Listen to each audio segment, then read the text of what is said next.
Muito bem, Vida e Saúde já está de volta. Agora a gente continua falando um pouquinho mais sobre saúde, mas agora a gente vai falar sobre um problema que afeta muitas pessoas e que pode afetar a vida profissional, que pode afetar a vida familiar.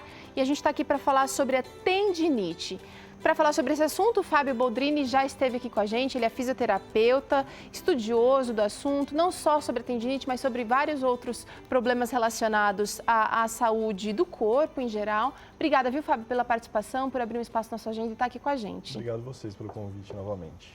Fábio, vamos falar um pouquinho sobre o que é a tendinite. Tem muita gente que acaba reclamando, nossa, eu tô com muita dor, tô com tendinite, e acaba generalizando todos os problemas, canalizando para tendinite. Mas não é bem assim, né? É bom até ficar claro para todo mundo que a tendinite, esse termo it, não é o mais correto até de falar, né? Porque tudo que termina com esse it, geralmente está relacionado a um processo inflamatório, a uma inflamação. Certo. E a tendinite não é mais chamada de tendinite, sim de tendinopatia, que é uma doença do tendão. Tá. Porque as características desse tecido não apresentam e não mostram nenhum sinal inflamatório evidente. Então, quando você encontra uma pessoa, eu estou com uma tendinite no ombro, você não vê inchaço, você não vê ele quente, você não vê ele vermelho, que são todos os sinais da inflamação, né? Entendi. Então, hoje, o termo mais correto é tendinopatia, que é uma doença do tendão e é de um caráter degenerativo, ele não é mais inflamatório. A inflamação acontece bem no início dessa lesão, mas rapidamente já há uma alteração, né, do processo de lesão e cria-se um processo degenerativo no tendão. Então, mudou um pouquinho. E traduzindo esse processo degenerativo, o que seria em termos assim, de sintomas da tendinite ou da tendinopatia, é isso aí? Tendinopatia, O paciente nem sempre sente dor por causa dessa lesão tendínea, e sim por causa de outras situações. Então, por exemplo, indivíduos que trabalham muito com membro superior acima de 90 graus, então que tem impacto direto nesses tecidos que ficam embaixo, dentro do ombro, isso produz dor, né? Esse estresse mecânico. Então, você não pode relacionar toda a tendinopatia, toda a dor que tem em alguém que tem a tendinopatia, com o processo no tendão, e sim com talvez outros fatores envolvidos, por exemplo, uma atividade. Então, dá para a gente dizer que a dor seria, então, o sintoma principal da tendinopatia? Principalmente durante a execução de alguma atividade. Então, a pessoa que tem tendinopatia, foi o que eu disse, usa muito computador. Então, aquela postura por muito tempo, aquele estresse, causa dor mesmo, né? Em fases avançadas da tendinopatia, tem paciente que sente dor, inclusive noturna. Tá? Então, acontece. Mas em fases iniciais não é sempre assim. É durante o uso inadequado, então, de alguma parte do corpo. Ou uso repetitivo, ou um uso com muita força, com muita vibração. Certo. Então, é isso que acaba causando. Será que dá para confundir, por exemplo, uma tendinopatia ou a famosa tendinite com uma bursite, por exemplo? Dá. Se não tiver nenhum exame de imagem um pouquinho mais apurado, que é uma ressonância magnética, ou se tiver só uma radiografia, dificilmente a gente consegue identificar se é a bursa, né, que causa bursite, ou se é uma tendinopatia que tem 2 tendões básicos nessa região. Então, só com o exame mais apurado para a gente identificar, e com o exame físico também feito pelo médico, né?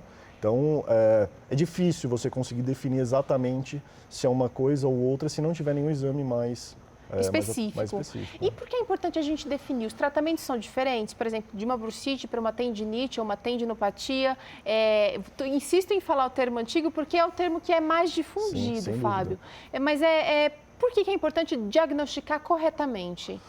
Olha, essas lesões, elas acometem muitas pessoas.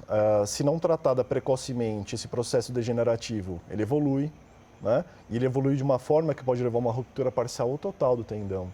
E isso acaba tendo intervenção cirúrgica. Então, o tratamento precoce, além de evitar esse processo cirúrgico, essa ruptura, ele também serve para dar sobrevida para esse indivíduo, para ele conseguir trabalhar, para ele conseguir fazer as atividades normais. Né? Então, é extremamente importante o diagnóstico precoce. Fábio, pela sua prática, o que você tem visto? As pessoas que procuram esse diagnóstico, elas conseguem ter mais qualidade de vida? Existe cura para tendinopatia, por exemplo? Existe. A fisioterapia é um recurso extremamente eficiente, né? Para conseguir reparar esse tendão e dar condições de novo para ele ficar um tendão normal, né? Natural, fisiológico. Então, temos várias técnicas, ultrassom, o laser, que atuam diretamente na reparação desse tendão, né? Mas o mais importante é Será que se eu fizer fisioterapia eu realmente tenho a cura? Depende. Se o que você desempenha como atividade não mudar, o processo retorna de novo. E às vezes não depende muito, por exemplo, tem gente que fala assim, mas é meu trabalho, eu não tenho, é meu ganha-pão, eu preciso dele. Mas às vezes uma postura errada, às vezes um tipo de equipamento sendo mal utilizado ou uma falta de orientação, isso tudo pode fazer muita diferença. Perfeito.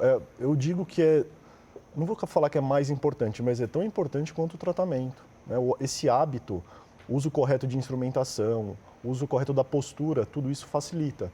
Se você faz fisioterapia uma vez por dia, que é bastante, mas você passa 1 hora fazendo fisioterapia das 24 horas, e aí você passa as outras 10 horas trabalhando de forma incorreta, submetendo aquele local sob estresse, não adianta fazer fisioterapia, né? Então, o hábito postural e o uso correto da instrumentação é tão importante quanto o tratamento, faz parte do tratamento. Isso é orientação ao paciente, entendeu? Fábio, eu sei que muitas empresas hoje se preocupam muito com a postura, até tem ginástica laboral e a gente sabe que o fator prevenção, ele seria assim, ele é tão importante quanto, como você mesmo disse, quanto o tratamento.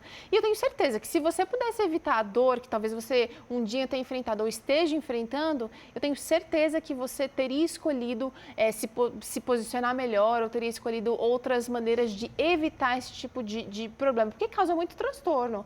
A gente às vezes tem que cumprir uma obrigação ali, mas está prejudicado, está sentindo dor. Como que a gente faz para evitar o problema da tendinite em geral? Olha, o hábito saudável é fundamental, né? Não quer dizer que você tendo um hábito saudável você não vai ter uma tendinopatia. A tendinopatia, a tendinite, ela está voltada muito com a prática da atividade incorreta. Incorreta ou muitas vezes com sobrecarga, com repetição. É difícil ter uma origem traumática, ou seja, caí, bati o ombro, e eu tenho tendinite. Isso não é comum. É comum ter uma tendinite quando você usa o computador de uma forma errada por muito tempo, fazendo uma força errada, com um posicionamento errado. Então isso leva, né, a esse pequeno estresse e inicia esse processo degenerativo. Então, como você disse, a prevenção, essa política preventiva é fundamental e as empresas sofrem com isso. Porque o trabalhador, quando ele vai trabalhar com a tendinite, ele diminui a produtividade. O rendimento cai, com certeza. Cai. E, por consequência, esse empregador tem que talvez contratar outra pessoa, porque talvez ele vai entrar em afastamento, ele vai ter que fazer fisioterapia, vai ficar afastado um tempo. E aí depois esse indivíduo retorna e a empresa tem 2 trabalhadores para a mesma função. Então gera um prejuízo super grande, né? Prejuízo pessoal para o paciente e profissional. Vamos falar no caso de uma crise. Estou sentindo, já fui diagnosticado, estou com a tendinite e meu médico não deu nenhum tipo de remédio de analgésico. Ou eu estou tomando, mas a dor ainda está aqui. Existe uma medida assim de emergência, uma compressa, alguma coisa que eu devo fazer que vai ajudar a aliviar um pouquinho? Nesses quadros de tendinite, o mais correto é usar gelo, tá? A crioterapia. E pode ser mesmo com pedrinha, saquinho de mercado, não tem problema nenhum. Se tiver uma bolsa específica, é melhor. Tá. Agora, caso contrário, não. Então, existe um melhor horário para fazer? Não, pode ser feito de 3 em 3 horas. E é bom que faça mesmo, tá? Porque diminui muito. É um recurso analgésico potente que a gente tem. E de fácil acesso, né? Sem custo nenhum. Quando a gente está em crise, está com a dor, dá para fazer alongamento, dá para participar das ginásticas laborais ou não? É melhor você se abster um pouquinho até se cuidar? Em fases muito iniciais, eu não recomendo já a prática da atividade, fazer um alongamento intenso. Por quê? Como esse tendão está passando por um processo de reparação, se você ficar alongando com muita intensidade, você estressa esse tecido. Então, no primeiro momento, é um pouquinho de repouso, um pouquinho de proteção. Né? Então, quem tem, às vezes, tendinite de punho, usa aquelas talinhas, né? Imobilizadoras. Então, no primeiro momento, um pouco de repouso e para de usar o segmento. Tá. Aos poucos, aí vai retornando, pode participar da ginástica laboral, mas no primeiro momento é melhor fazer crioterapia, ficar um pouquinho mais parado e depois o retorno é fácil. E vamos falar agora um pouquinho da sua atuação, do fisioterapeuta. Como que o fisioterapeuta vai fazer para estimular o desaparecimento da vamos ver se eu lembro o nome de novo, tendinopatia. Os recursos mais eficientes hoje, que tem descrições na literatura e em congresso a gente comenta muito, é o laser, então a laser terapia, que é uma luz, né? Aplicação local, indolor. O ultrassom, que também é um recurso muito eficiente, tá? Porque esses recursos eles têm a característica de reorganizar essas fibras que estão desorientadas quando você tem uma tendinite. Olha que interessante. Então, quando você tem tendinite, esse tendão ele fica desorientado, as fibras, né?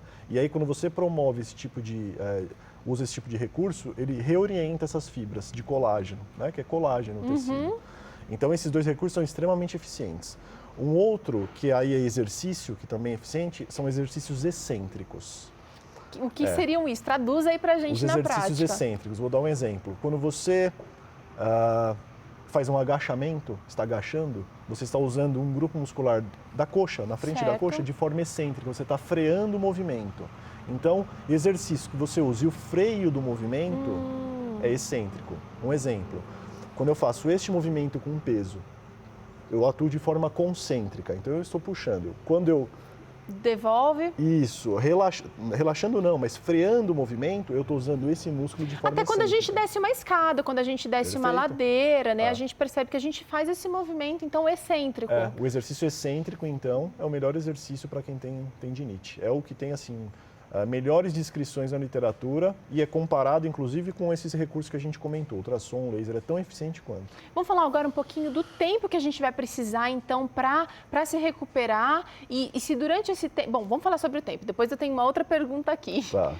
Quanto tempo para recuperar uma tendinite? Para recuperar. Eu acho que depende muito de caso para caso, mas vamos falar um pouquinho sobre o laser ou sobre esses exercícios excêntricos. Então, o tempo de recuperação é proporcional, eu digo, ao compromisso do paciente, a seguir as orientações, isso é muito importante, do tipo, não quero que você faça esse tipo de atividade no trabalho, se proteja, porque isso é importante. Então, quando o paciente ele entende e quando a empresa também entende essa necessidade, o tratamento ele não é demorado. Tá? Em torno de a gente pode falar 3 semanas? Não, a tendinopatia acaba demorando às vezes meses, até um mês, 2 meses. Tá? Mas foi isso que eu disse, depende muito dessa responsabilidade. Da compreensão integrada. Por exemplo, será que ele está fazendo gelo em casa, como eu pedi, né, o que isso facilita muito? Será que ele está fazendo algum exercício que compense aquela postura errada dele durante o trabalho? Então, tudo isso interfere, né? Faz parte do tratamento e se fizer a fisioterapia direitinho, o paciente conseguir seguir essas orientações, rapidamente ele volta para a atividade normal. Agora, vamos sair um pouquinho do ambiente de trabalho. Eu quero entender o seguinte, uma pessoa que realiza atividade física, normalmente ela tem os músculos mais um pouquinho fortalecidos. Às vezes ela trabalha em um grupo muscular numa semana, às vezes trabalha em outra, mas em geral ela está mais preparada. Essa pessoa que realiza atividade física com frequência, ela tem menos tendência de ter esse tipo de problema, tendinopatia? Tem, teoricamente sim, justamente por ter uma capacidade muscular melhor, né, para suportar uma sobrecarga, uma tensão pela prática da atividade. Mas muitos atletas de alto rendimento também às vezes apresentam uma tendinite. Então aí é meio incoerente, né? Mas aí entra na sobrecarga. Aí, né? Exatamente, entra também no uso repetitivo, na sobrecarga. Que é a mesma causa que a gente está falando dos trabalhadores, né? Então se eu uso, independente se eu tenho muita força, pouca força, claro, isso interfere um pouco, interfere. Mas o uso incorreto ou a intensidade de forma exagerada, isso vai gerar sobrecarga e esse tecido ele não responde bem, ele vai acabar entrando em lesão. Então, independente da prática da atividade, a gente acaba tendo mesmo a tendinite. E tem, inclusive, lesões comuns, por exemplo, a tendinite do corredor, que é do joelho do corredor, então quem corre muito apresenta. Tendão de Aquiles, né, que é o tendão do calcâneo. Então tem algumas situações. Que não são mais comuns, quem sabe, para o universo geral, né, para a maioria de nós, mas que para um grupo específico de pessoas vai também trazer problemas. Sem dúvida. Fábio, existe alguma coisa aí mais moderna em relação à alimentação interferindo em problemas como a tendinite? Não, eu não tenho... Alimentação ou água ou alguma coisa que seja benéfica, né? Porque a gente sabe, por exemplo, cãibra. Aí o pessoal fala, precisa comer banana, ou precisa comer batata, eu já ouvi também. Sim. Na tendinopatia, não acredito. Claro que a ingestão e a nutrição, ela é fundamental para qualquer tecido, né? Músculo, para produzir força, o tendão, porque eles têm irrigação. Então, eles precisam de uma boa nutrição. Então, a alimentação saudável é o suficiente. Eu nunca li nada a respeito da ingestão de algum tipo de alimento que favoreça... Eu não conheço, eu desconheço. Fábio, só para a gente amarrar aqui nosso assunto, dá um panorama geral, então, de como deve ser a nossa postura no trabalho para evitar esse tipo de problema que pode ser tão chato, tão atrapalhar a nossa vida. Sim. Um grande facilitador é pensar na questão ergonômica, né? Ver se o layout ou o ambiente de trabalho te favorece ou te traz uma incidência, uma possibilidade de gerar lesão. Então, esse é um primeiro ponto. Se você tem um ambiente que não te favorece, já tem meio caminho andado, né? Aí a política de ginástica laboral bem empregada também facilita, os hábitos saudáveis também facilitam, né? Fazer alongamento sempre, periódico, exercício físico de forma geral. Então, se tiver tudo isso em conjunto, dificilmente você vai ter. E, obviamente, que a gente tem algumas situações que são... a gente não pode mudar, que vai acabar acontecendo, tendo uma lesão. Tem coisa que a gente não consegue prever, exatamente, né, Fábio? Exatamente. Então, mas controlando tudo isso, a possibilidade de desenvolver uma tendinite ela é muito pequena. Certo. Né? Agora vamos tentar falar um pouquinho, você deu uma pincelada nesse assunto, mas do tratamento, naquela questão assim de, às vezes a gente sente dor, e eu vou falar uma coisa que já aconteceu comigo, e acontece de vez em quando com todos nós, a gente ignora aquela dor, ou a gente não prioriza, a gente escolhe ignorar aquele sinal que o nosso corpo está dando. E aí a gente às vezes arrasta aquela situação por anos, às vezes 1 ano, às vezes 2 anos, 1 ano e meio. E aí, quando a dor está assim, insuportável, a gente resolve dar atenção para ela. No caso da tendinite ou da tendinopatia, isso pode evoluir sim para um quadro muito pior e aí a gente corre o risco de não ter uma cura ou um tratamento mais efetivo, né, Fábio? Sem dúvida. Na verdade, assim, pensando nas consequências, você pode ter até uma ruptura total de um tendão desse, né? E a dor é um sinal extremamente importante. Se eu tenho um processo álgico, está doendo, é porque alguma coisa está errada. Então, esse é o primeiro ponto. E aí muita gente acaba tomando medicamento por conta própria, acaba deixando realmente isso evoluir.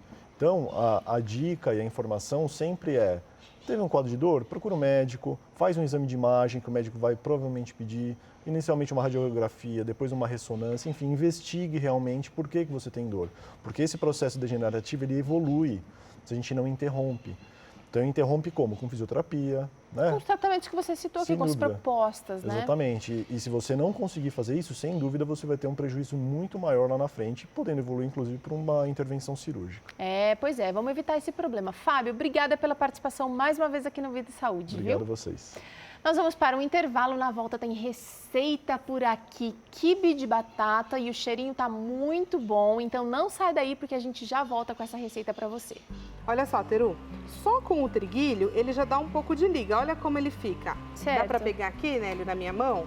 Eu segurando, só que ele ainda tá quebradiço, né, ó. Bastante. Se eu aperto, ele tem liga, mas ele tá quebradiço. Então eu vou pôr um pouquinho de batata para ajudar. Eu posso colocar qualquer outro amido, posso colocar uma farinha aqui. Deixa eu te ajudar. Isso, me ajuda, por favor, põe uma colher dessa de batata bem cheia. Eu posso colocar qualquer amido, mas a batata, ela é interessante porque ela deixa o resultado final, quando ele tá assado, ele fica bem macio. Então dá um resultado gostoso. E né? você não usou óleo nenhum nessa receita, você vai usar... Eu vou usar ainda um pouco de azeite na receita. Aqui só para dar sabor. E depois eu uso o óleo para untar a forma.